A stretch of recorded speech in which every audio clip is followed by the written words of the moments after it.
Agora vamos à parte principal do versículo para este nosso estudo, é o ativamento vital.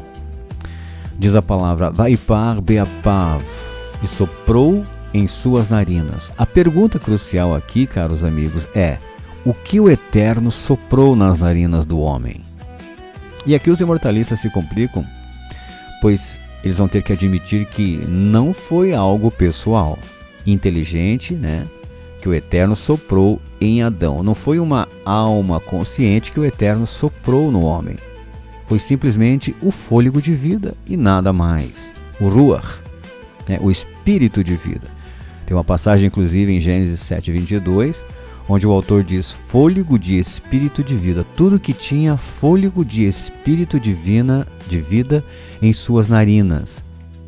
Bem, então vamos ao texto aqui, o texto em hebraico que diz assim: Kol asher nishmat ruach chaim be'apav mikol asher berachava metu. Olhem só, nishmat ruach chaim. Logo veremos então o que significa ruach, ou somente espírito. No relato do dilúvio, em Gênesis 7:22, o texto massorético diz que morreu todo ser que tinha nas narinas o fôlego do espírito de vida, que é Nishmat Ruach Chaim, isto é, a mesma força vital impessoal e impessoal colocada em Adão. Isso quer dizer que cães, gatos, leões e o homem partilham da mesmíssima energia vital impessoal que vem do Eterno. O Eterno não colocou uma pessoa espiritual dentro do homem, não colocou uma entidade etérea e pessoal chamada alma ou espírito no homem, mas apenas o quê? Um sopro. Para finalizar esta segunda parte do versículo diz assim, Nishmat Chaim, fôlego de vidas. Note que Nishmat está em seu estado construto de Neshama, que é um substantivo feminino, que é sopro, fôlego. A palavra Chaim, vidas, está aqui no plural gramatical, majestático, abstrato. Nossa, que sentença longa, hein? No hebraico, denotando então a plenitude da intensidade da vida, o princípio vital. Esse fôlego, Neshama ou Ruach, não é uma entidade pessoal, não tem identidade, não tem memórias e não tem consciência própria. O fôlego de vida não é a pessoa que vai morar dentro do corpo, ele é o combustível que faz o corpo funcionar. A própria Bíblia prova que esse fôlego é uma força vital impessoal através de 3 realidades textuais. Olhem só. 1. Os animais têm exatamente o mesmo fôlego. Se fôlego de vida fosse a alma ou a identidade de alguém, os animais teriam almas humanas ou identidades eternas, pois a Bíblia usa a mesma expressão para eles. No relato do dilúvio, por exemplo, como citado em Gênesis 2:7-22, o texto massorético diz que morreu todo ser que tinha nas narinas o fôlego do espírito de vida, Nishmat Ruach Chaim. Então, então cães, gatos, leões e o homem partilham da mesma energia vital impessoal que no caso vem de Deus. Número 2. O fôlego faz o caminho inverso na morte. Quando a Bíblia descreve a morte, ela mostra esse fôlego saindo do homem de forma totalmente despersonalizada. O texto mais famoso sobre isso é Eclesiastes 12:7. E o pó volte à terra como era, e o espírito volte a Deus que o deu. Quer dizer, se espírito ou fôlego fosse a parte pessoal e consciente do homem, isso significaria que o espírito de todas as pessoas ímpias e injustas também iria direto para os braços do Eterno no céu, no momento da morte, o que anularia então o conceito de julgamento. O texto só faz sentido porque o fôlego é impessoal, ele é apenas a energia da vida que retorna à sua fonte suprema, que é o Eterno. Como a eletricidade que volta para a rede elétrica quando um aparelho é desligado. Item número 3. Sem o corpo, o fôlego não pensa. O livro de Salmos deixa claro que quando esse fôlego sai, a atividade cerebral e a consciência humana cessam imediatamente, provando que a capacidade de pensar reside na união do fôlego com o corpo, que é o cérebro, e não no fôlego isolado, olha só, sai-lhes o espírito, que é o fôlego, e eles voltam ao pó. Naquele mesmo dia perecem os seus pensamentos. Salmos 146, 4. Existe aquela máxima imortalista, que dizem, Davi ou Salomão, ele fala ali do morto em relação à humanidade ou ao que acontece debaixo do sol, E dizem, sob a ótica fenomenológica, Salomão não está fazendo um tratado de teologia sistemática sobre a geografia do mundo espiritual invisível. Não, ele está descrevendo a morte a partir do ponto de vista de quem ficou vivo olhando para o cadáver.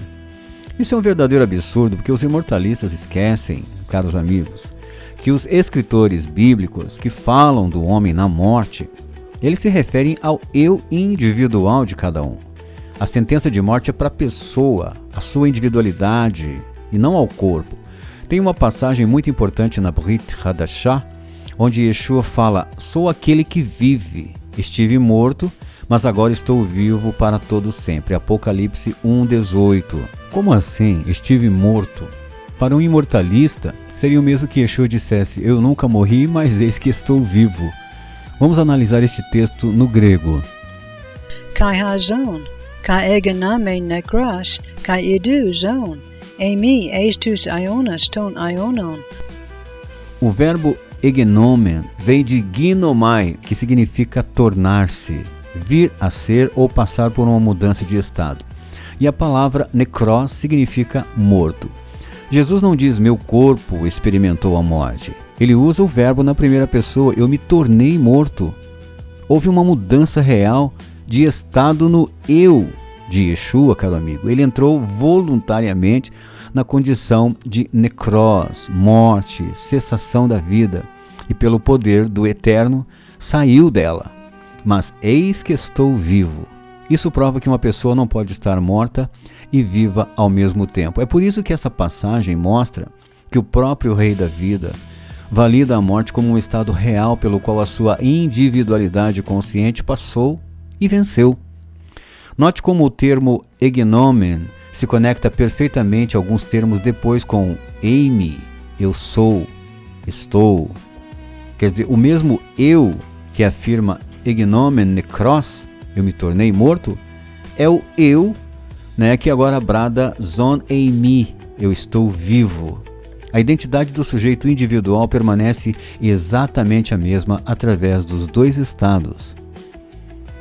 Apocalipse 2:8 nos revela algo ainda mais surpreendente. Veja, e o anjo da igreja em Esmirna escreve, isto diz o primeiro e o último, que foi morto e reviveu. Apocalipse 2:8. Kai to angelo to in Smyrne ecclesias grapsan. Tade lege ha protas kai ha eschatas, ha saginata nekras kai edzesen. O fenomenalismo tenta salvar a imortalidade da alma, argumentando que, na Bíblia, a morte é descrita apenas pela aparência externa, o corpo que para de respirar, enquanto a pessoa real, que seria a alma, continua viva e consciente em outra dimensão. No entanto, o texto grego usa o pronome hos, o qual, aquele que, colado diretamente no verbo de mudança de estado, egeneto nekros, se tornou morto. O texto não diz a carcaça física daquele se tornou morta. O texto diz aquele, a pessoa, a identidade, a consciência se tornou morto. O verso se completa com a expressão kai zesen, e tornou a viver. Aqui está o checkmate. Para você tornar a viver, você precisa ter experimentado o oposto da vida, a cessação, a não vida. Se o eu consciente de Yeshua nunca perdeu a vida e a lucidez, ele não poderia tornar a viver, pois ele nunca teria deixado de viver. No máximo ele teria tornado a se encarnar. Enfim, o uso do verbo exessen, viver, como um retorno, prova que o estado anterior, necros, foi uma interrupção real daquela vida consciente. Ainda mais, o primeiro e o último são por definição extremos opostos. Eles representam duas realidades ou condições completamente distintas. O fenomenalismo afirma que a alma consciente de Yeshua nunca mudou de estado.